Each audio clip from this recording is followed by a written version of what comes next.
crab cakes? I sure do, but they can be quite pricey. Have you ever tried this? Imitation crab. We've all seen it made into crab saddle on the buffet lines. I don't know anybody that eats it right out of the bag, but it is whitefish, so it's totally fine.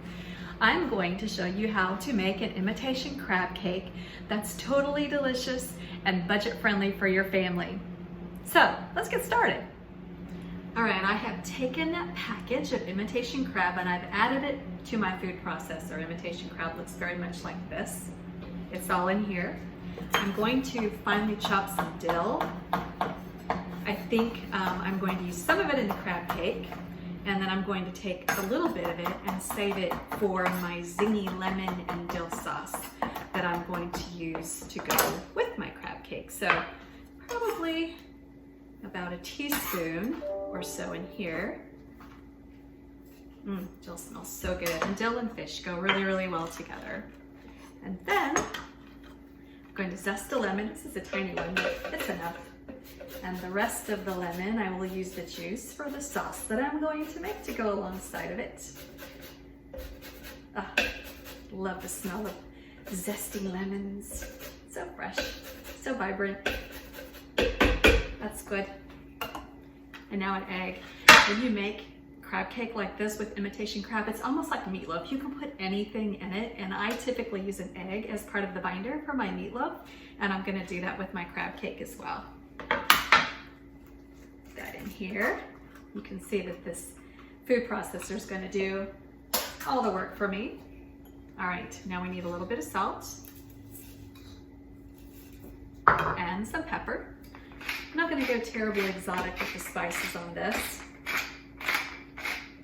I'm gonna let them be pretty simple. Now, when you're making crab cakes with real crab, you don't wanna overwhelm that delicate crab flavor. This is imitation crab, so I'm just gonna beef up the flavor, and part of what I'm going to use for that are these beautiful roasted red peppers.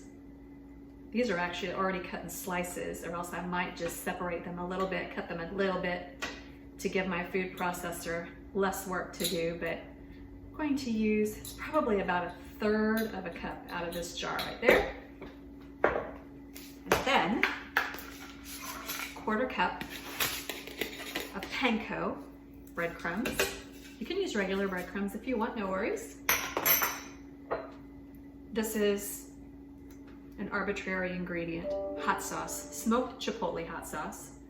If I were going to do a real crab cake, I probably wouldn't use this because it would really overwhelm the flavor of the beautiful crab.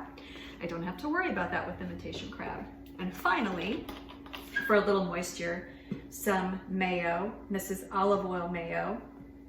And I probably want 2 to 3 tablespoons in there. All right, then, there we go, blitz it up. Give it a couple pulses.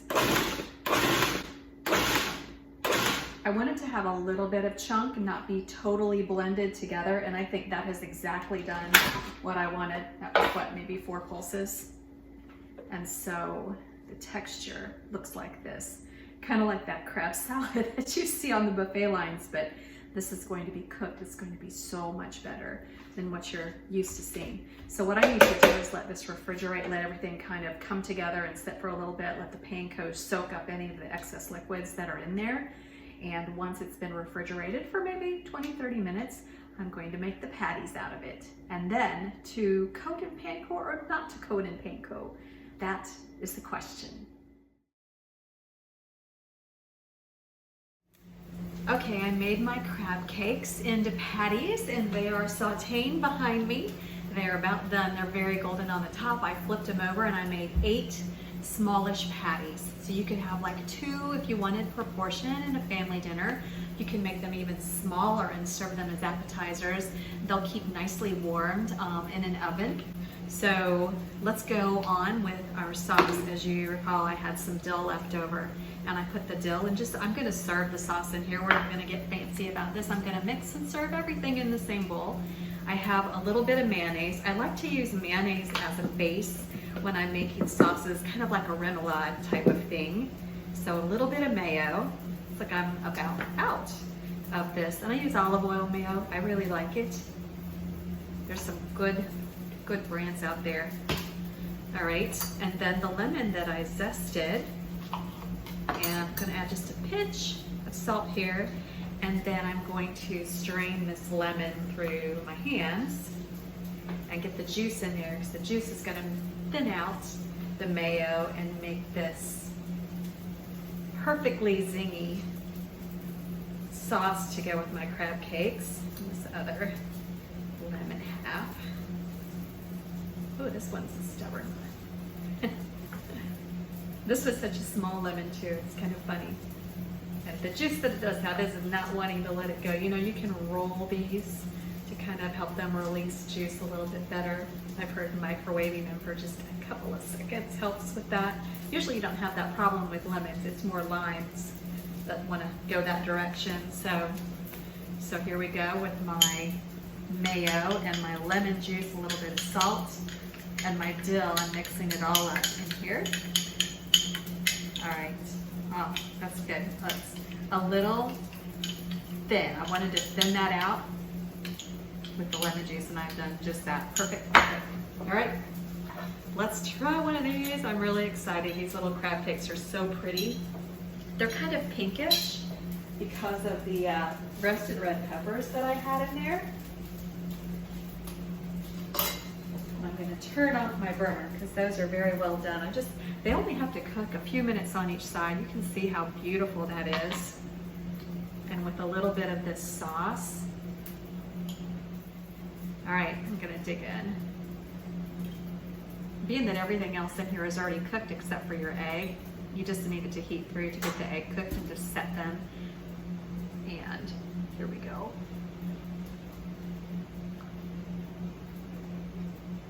Oh, that is really good. Wow. Going in for a second bite. Yeah. Remember when I said to panko or not to panko? You can actually coat these with panko and then saute them if you want. These don't need it. It just has a really nice crust. Just sauteing them in a tiny bit of olive oil on a medium heat. A couple minutes on one side, flip it over. A couple minutes on the other side. You're good to go. Your family should love these. Give them a try.